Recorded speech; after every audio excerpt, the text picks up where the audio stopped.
Hey, so got my third battery installed. Got it all hooked up. It's not waterproof. I'm gonna basically soak that connection in Flex Seal. Come around. Got some waterproof connectors, and then down into my controller and battery bag where I have the splicer.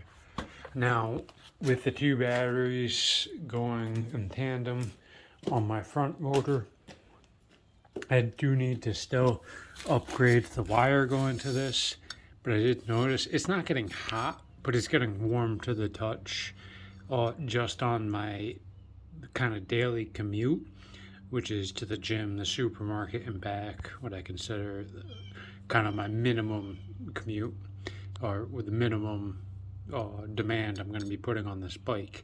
It's getting warm, and it's only about 60 degrees outside. So when it's 110, I do have a little concern. So I am up in the wire size, already ordered. I am going to have to open up the motor at that point to solder the new phase wires to the motor itself. And when I do that, I'm going to be injecting a product called Stator Aid into the motor, and that acts as a heat bridge, a thermal bridge to the outside housing, and it's supposed to do so with minimal drag on the motor. Something like a half a milliliter gets injected, and that's it. And then in addition to that, I'm ordering some. I haven't yet because they haven't accepted my offer. A little bit of a low ball, but whatever. I'll buy it no matter what. It's $80, but I want it for less. Let's see what they'll sell it for. There's like a bolt-on heat sink that goes around the hub. I'm only gonna do it on the front. The back one's cool as a cucumber. That's only on pedal assist and only 500 watts. This is 1,000 watts and on the throttle, and I'm leaning on that at the higher speeds. So this is gonna get all the thermal hardening between the heat sink and the Stator Aid. The larger wire size, I think I'll be as protected for pushing this motor for maybe 5 years as I can be.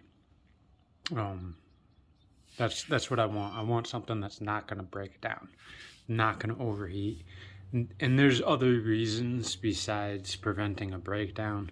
You improve the efficiency of the motor, you improve the high end speed, you improve it, the overall efficiency of the motor by keeping it cool. So it's going to make my battery last longer. It's just an all around good thing to do. The only downside to it is the additional drag that you'd get from the heat sink fins going in the wind like a fan. But honestly, besides my windshield, this bike is not very aerodynamic. So an extra inch on the motor hub to keep it cool is well worth the aerodynamic cost, in my opinion. But that's it. I just did my commute today with the second motor installed for the first time, and I got back home full battery. So I'm charging it up again. The 20 amp pedal assist was recharged in a half hour, so it was probably over 90%.